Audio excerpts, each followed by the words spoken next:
बिस्मिल्लाहिर्रहमानिर्रहीम। ये टॉपिक है हमारा इलेक्शंस ऑफ प्रेसिडेंट का। ये यहाँ पे आपको दिख रहा होगा। इस इलेक्शन ऑफ प्रेसिडेंट के टॉपिक के अंदर आपको इंट्रोडक्शन दिख रहा है। इंट्रोडक्शन में ये बताया जा रहा है कि president shall be head of the state in Pakistan according to the article 41 of the 1973 constitution. यानी कि पाकिस्तान के अंदर जो कॉन्स्टिट्यूशन बना है 1973 का, 1973 जो है इस वक्त पाकिस्तान का करंट कॉन्स्टिट्यूशन है। यानी कि पाकिस्तान इस वक्त 1973 के कॉन्स्टिट्यूशन के अकॉर्डिंग चल रहा है। तो इस 1973 के कॉन्स्टिट्यूशन के अकॉर्डिंग जो आर्टिकल 41 है इस कॉन्स्टिट्यूशन के अंदर, तो आर्टिकल 14 के अंदर जो प्रेसिडेंट है वो हेड ऑफ़ द स्टेट होगा। ये सिर्फ हेड ऑफ स्टेट होगा, इसके पास वो वाली पावर्स नहीं होंगी जो कि प्राइम मिनिस्टर के पास होंगी। प्राइम मिनिस्टर ज़्यादा पावरफुल होता है as compare to the president. President सिर्फ एक हेड होता है, ठीक हो गया।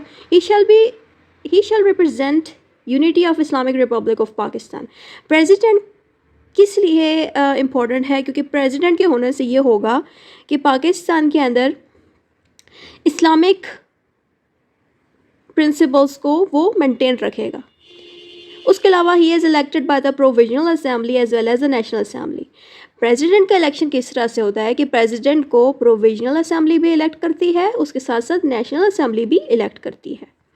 अब नेक्स्ट हेडिंग पे मूव ऑन हम करते हैं। नेक्स्ट हेडिंग पे है हमारे पास रेलेवेंट प्रोविजन। ऊपर ऑब्वियसली इंट्रोडक्शन में बता दिया गया था कि आर्टिकल 41 के अंदर काफ़ी सारी चीज़ें प्रेसिडेंट के बारे में बताई जा रही हैं, लेकिन आर्टिकल 41 टू 44 पूरा का पूरा जो है प्रेसिडेंट को डील करता है, ठीक हो गया।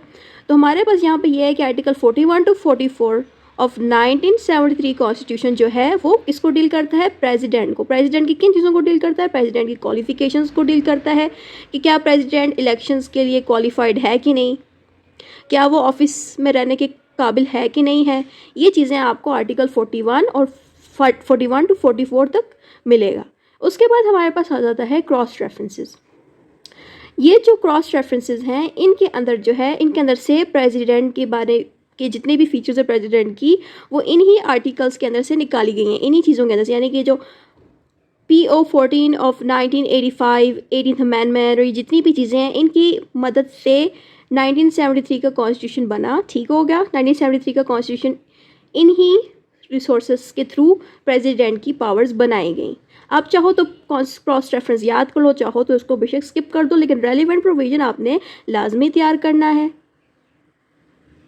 अब आता है first president of Pakistan. Pakistan का जो फर्स्ट प्रेसिडेंट था उसका नाम था इस्कंदर मिर्ज़ा। और इस्कंदर मिर्ज़ा कब पाकिस्तान का प्रेसिडेंट बना? वो बना था 5 मई 1956 को।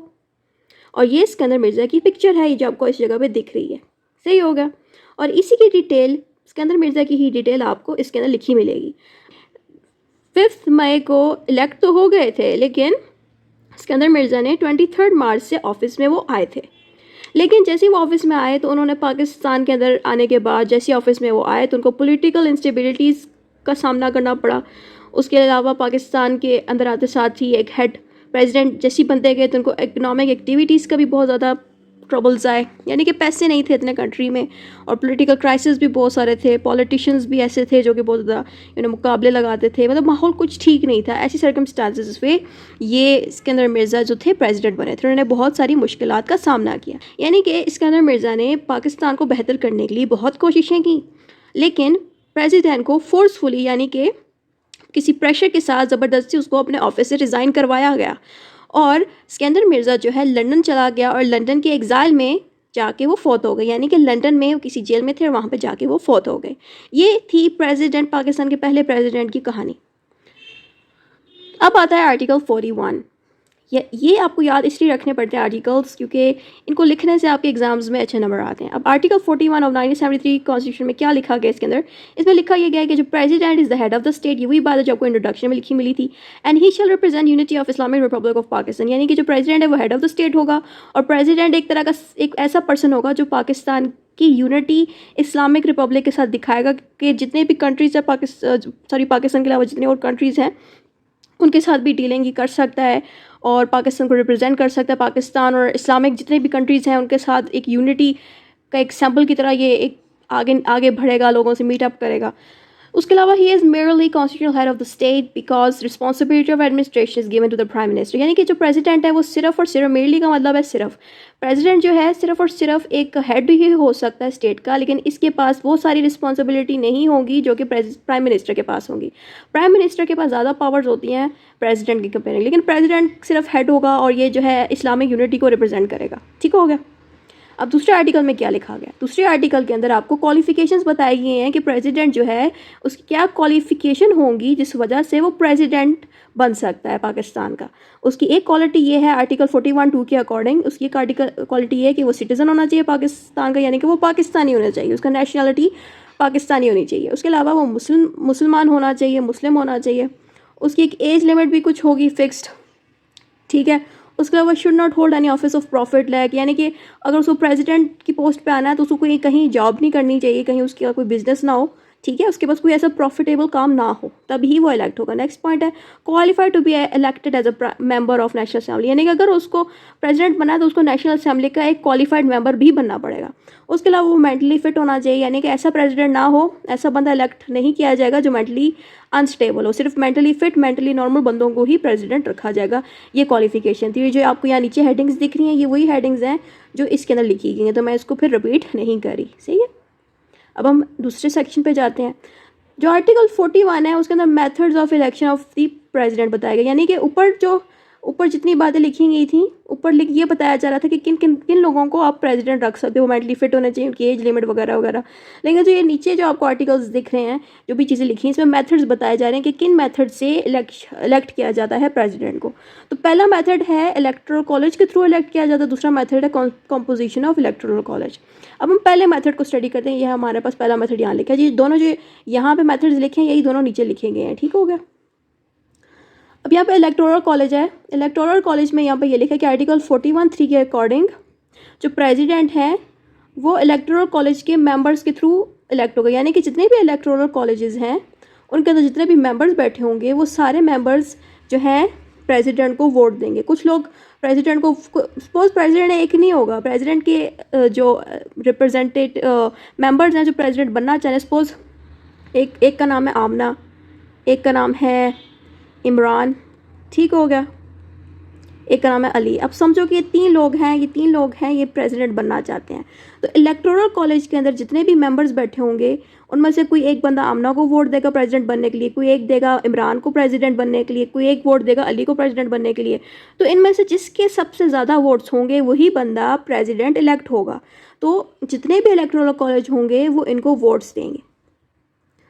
अब इलेक्टोरल कॉलेज की कंपोजिशन क्या होती है, इसमें यह है कि इसमें members of both houses of parliament और प्रोविजन, यानी कि पार्लियामेंट के भी मेंबर्स शामिल होंगे और प्रोविजनल असेंबली के भी मेंबर्स शामिल होंगे, यानी कि प्रोविंसेस के अंदर जो असेंबलीज बनी हुई हैं, प्रोविंसेस के अंदर भी जो असेंबलीज बनी हैं उनके मेंबर्स भी इन लोगों को वोट देंगे, और पार्लियामेंट के अंदर भी जो मेंबर्स हैं वो भी इनको वोट देंगे। समझ आ रही है मेरी बात? यानी कि जितने भी प्रोविंसेस में असेंबली बनी है और पार्लियामेंट के मेंबर्स हैं और प्रोविंसेस के अंदर जो असेंबली बनी है उसके जो मेंबर्स हैं, ये सारे लोग इन लोगों को वोट देंगे और जिस बंदे के सबसे ज़्यादा वोट होंगे वही प्रेसिडेंट बनेगा।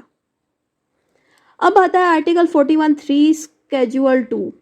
इसमें स्केड्यूल 2 के अंदर आपको procedure for election of president बताया जा रहा है। ऊपर वाले में तो आपको मेथड बताया जा रहा है, नीचे वाले में प्रोसीजर अब शुरू हो गया। अब इस प्रोसीजर में ये लिखा हुआ है the president of Pakistan is elected in joint season of parliament, यानी कि जो पार्लियामेंट है उसके अंदर कुछ ज्वाइंट सिटिंग्स होंगी, यानी कि कुछ ज्वाइंट सीजन्स होंगे जिसमें बहुत सारे मेंबर्स जो हैं पार्लियामेंट के जो मेंबर्स हैं वो इकट्ठे होकर बैठ जाएंगे और जिन जिन लोगों ने पार्टिसिपेट किया इलेक्शन के लिए, यानी कि जो लोग प्रेसिडेंट बनना चाहते हैं, जिनको वोट्स मिले हैं, उनके बारे में पार्लियामेंट के अंदर एक सीज़न होगा जिसमें सारे लोग बैठ के डिस्कस करेंगे किसको प्रेसिडेंट रखना चाहिए, किसको वोट ज़्यादा मिले हैं। ये सारी चीज़ें आपको पार्लियामेंट में मिलेंगी। उसके अलावा the provisional assembly are also included in election, यानी कि प्रोविंशियल असेंबली भी पार्टिसिपेट करेगी इनको वोट देने के लिए। वही बात है जो ऊपर लिखी गई थी।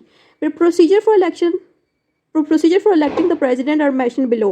प्रोसीजर का बारे में नीचे लिखा हो गया, क्या लिखा गया कि election commission of Pakistan, appointment of presiding office. अच्छा, ये जितना कुछ भी यहाँ पे लिखा हुआ है ना, ये सारा कुछ आपको नीचे मिलेगा, तो हम नीचे सही पढ़ते हैं। ये पॉइंट लिखा है इलेक्शन कमीशन ऑफ पाकिस्तान, ये जितना भी यहाँ लिखा है ये वही हेड पॉइंट्स हैं जो यहाँ लिखी हैं, तो हम यहीं से पढ़ते हैं। प्रोसीजर बताया जा रहा है कि किस तरह से इलेक्ट किया जाता है प्रेसिडेंट को। उसमें पहला पॉइंट है इलेक्शन कमीशन ऑफ पाकिस्तान। इसमें यह लिखा है कि जो इलेक्शन कमीशन ऑफ पाकिस्तान है ये एक डिपार्टमेंट है। इलेक्शन कमीशन क्या होता है? एक डिपार्टमेंट होता है, ठीक है, जो कि इलेक्शंस को हेल्ड कराता है, यानी कि इलेक्शंस करवाता है। जो डिपार्टमेंट इलेक्शन करवाता है उसका नाम होता है इलेक्शन कमीशन ऑफ पाकिस्तान, ठीक हो गया। तो जो इलेक्शन कमीशन ऑफ पाकिस्तान है वही कंडक्ट कराती है प्रेसिडेंट की इलेक्शंस को। इसके बारे में आपको यहाँ पे चीज़ें लिखी मिलेंगी।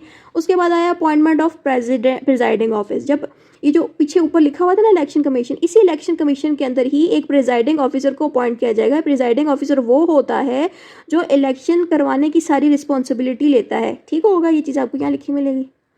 अगला है fix time and place for disposing. अच्छा, ये जो पीछे जो प्रिजाइडिंग ऑफिसर है यही एक फिक्स टाइम और प्लेस बताएगा कि किस जगह पे इलेक्शंस करवाए जाएंगे, कितने बजे करवाए जाएंगे, ठीक होगा। ये चीज़ें आपको यहाँ लिखी मिलेंगी। और नॉमिनेशन पेपर एक दिया जाएगा जिसमें नाम लिखे जाएंगे। लाइक एक पेज होगा जिसमें एक बंदे का नाम लिखा जाएगा, दूसरे बंदे का लिखा जाएगा, तीसरे बंदे का लिखा जाएगा। ये जो बंदे होंगे ये वो लोग होंगे जो अपने आप को प्रेसिडेंट बनाना चाहते हैं। तो इन सब में से जिसको जो इलेक्ट करना चाहता है उस पर टिक कर दिया जाएगा। सपोज एक बंदा कहता है मुझे आमना को प्रेसिडेंट बनाना, दूसरा कहता है मुझे इमरान को प्रेसिडेंट बनाना, तो वो उसको टिक कर देगा। फिर इस पेज को एक डब्बे के अंदर डाल दिया जाएगा। इस पेज को हम क्या कहेंगे? नॉमिनेशन पेपर, ठीक है। ये नॉमिनेशन पेपर जो है डब्बे में डाल दिया जाएगा और वो डब्बे का सारा इंचार्ज और ये जितना भी इलेक्शंस को चलाना है, इलेक्शंस की सिटिंग करानी है, इलेक्शंस की डेट फिक्स करानी है, सारे काम कौन करेगा? प्रिजाइडिंग ऑफिसर करेगा। तो प्रिजाइडिंग ऑफिसर जो है ये नॉमिनेशन पेपर और फिक्स प्लेस और टाइम हर चीज़ के बारे में रिस्पॉन्सिबल होगा।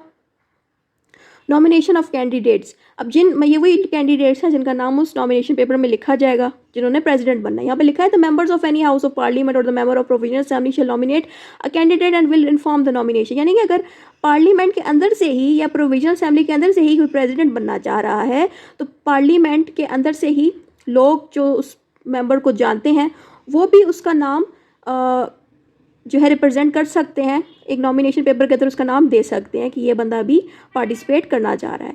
और अगर प्रोविजनल असेंबलीज यानी कि प्रोविंस के अंदर जो असेंबलीज बनी है वहाँ पे जो अगर कोई बंदा है जो वो बनना चाह रहा है, क्या कहते हैं, प्रेसिडेंट बनना चाह रहा है, तो वो भी अपना नाम डाल सकता है कि मुझे भी प्रेसिडेंट बनना है।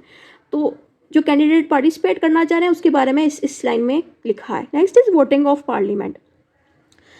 When a vote are collected, then the Chief Election Commission shall request the Speaker of the Parliament to summon the joint sitting of the Parliament.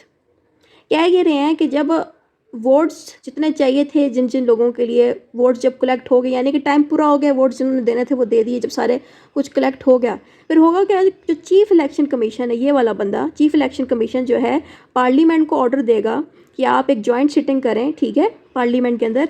The election will be held under secret ballot, यानी कि parliament के अंदर एक joint sitting करें और वो काफ़ी secret sitting हो, यानी कि बहुत सारे लोग पार्लियामेंट के इकट्ठे आके बैठ जाएं और जो भी वोट्स दिए गए थे जिस बंदे को उसको सीक्रेटली देखा जाए, यानी कि जिस बॉक्स के अंदर वो नॉमिनेशन पेपर डाला गया था उसको सीक्रेटली देखा जाए कि किसके कितने वोट्स हैं। ये सारा कुछ प्राइवेटली हो पार्लियामेंट के अंदर।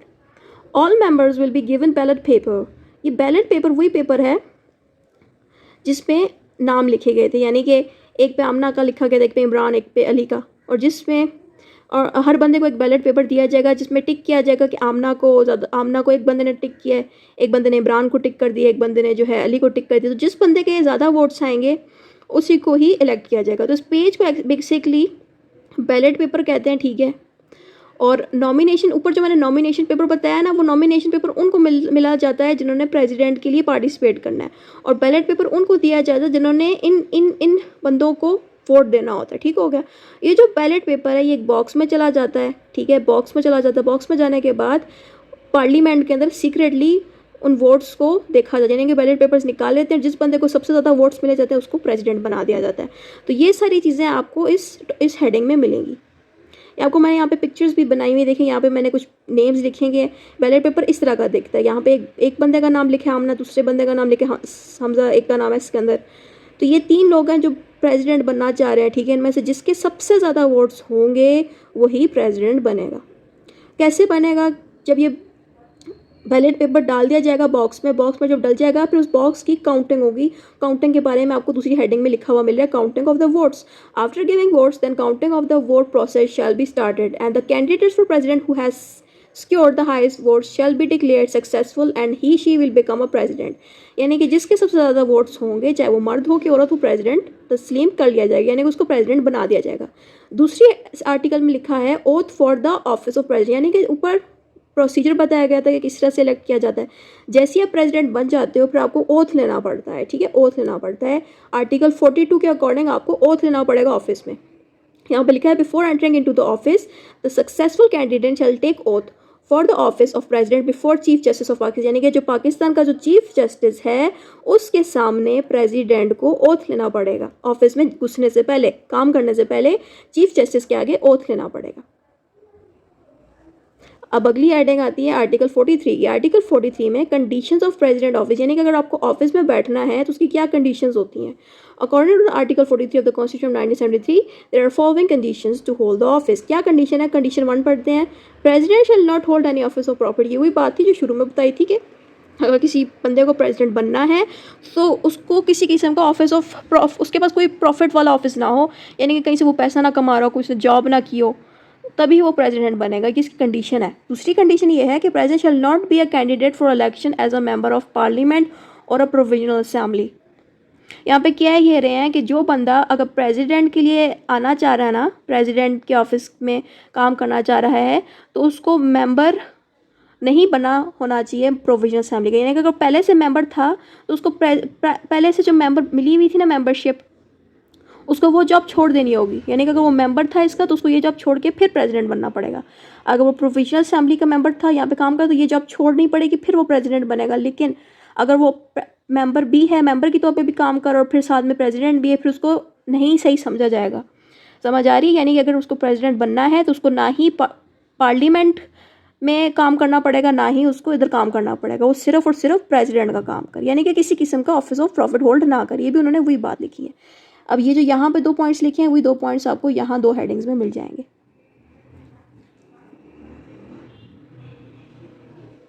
ये जो यहाँ पे बात लिखी गई थी ना कि पार्लियामेंट का भी मेंबर नहीं होना चाहिए, यहाँ पे ये वही बात यहाँ पे रिपीट हो रही है कि अगर जिस बंदे को प्रेसिडेंट बनना है उसको उसी दिन से ही प्रोविजनल असेंबली या फिर पार्लियामेंट को छोड़ देना चाहिए। यहाँ पे यही बात लिखी है कि अगर वो बंदा पार्लियामेंट का मेंबर है या प्रोविजनल असेंबली का मेंबर है तो उसने उसी दिन ही उस ऑफिस को खाली कर देना चाहिए जिस दिन वो प्रेसिडेंट के लिए इलेक्ट हो जाए। ये बात आपको यहाँ लिखी मिली है जो ऊपर बता रही थी। अब दूसरी हेडिंग है आर्टिकल 44 की। आर्टिकल 44 में आपको टर्म्स ऑफ ऑफिस बताए जा रहे हैं कि आप कितनी देर के लिए प्रेसिडेंट के ऑफिस में रह सकते हो, प्रेसिडेंट बन के रह सकते हो। यहाँ पे ये लिखा है term of office, first heading है द टेन्यूर। टेन्यूर का मतलब है कि कितनी देर तक आप ऑफिस में रहते हो। द टेन्यूर ऑफिस में यहाँ पे लिखा है the tenure of the president is of 5 years, यानी कि प्रेसिडेंट जो है तकरीबन 5 साल के लिए अपने ऑफिस में काम कर सकता है। 5 साल के बाद वो उसकी जगह कोई और आ जाएगा। री इलेक्शन किस तरह से होता है? Person holding office as a president shall be eligible for reelection of the president but that person who had hold office for 2 times cannot be eligible for reelection. यानी कि आप एक बार president बन सकते हो, आप 2 बार president बन सकते हो री इलेक्शन करके, लेकिन आप तीसरी बार प्रेसिडेंट नहीं बन सकते, आप सिर्फ 2 बार ही बन सकते हो। ये उन्होंने बात बताई है। रिजाइन ऑफ प्रेसिडेंट के बारे में लिखा गया है the president can resign before the completion of tenure by giving the resignation in writing. यानी कि अगर प्रेसिडेंट का किसी वजह से अगर उसने कंटिन्यू नहीं करनी अपनी जॉब तो वो रेजिग्नेशन दे सकता है और स्पीकर जो है पार्लियामेंट का उसको एक रेजिग्नेशन दे दे। ठीक है। सैलरी क्या होती है प्रेसिडेंट की? According to the president salary allowance and all that, यहाँ पे ये लिखा जा रहा है, यहाँ पे ये कह रहे हैं कि जो अमेंडमेंट हुई थी ना 2018 अमेंडमेंट जो हुई है उसके अकॉर्डिंग जो प्रेसिडेंट है उसको 8,46,000 समथिंग सैलरी दी जाएगी। बस ये आप पीछे स्किप भी कर दो, इट डजंट मैटर। बाकी आप ऊपर वाली सेक्शंस लाजमी लेना। सेक्शंस की हेडिंग इसलिए देनी चाहिए, इससे आपके मार्क्स जो है बहुत अच्छे आते हैं। आई होप आपको ये सारा टॉपिक समझ आ गया हो। कंक्लूजन में आप कुछ भी लिख देना, कंक्लूजन में आप जो भी इंट्रोडक्शन में लिखा गया वो आप टेढ़ा मेढ़ा करके कुछ भी ना लिख देना, बस हो जाएगा आपका काम।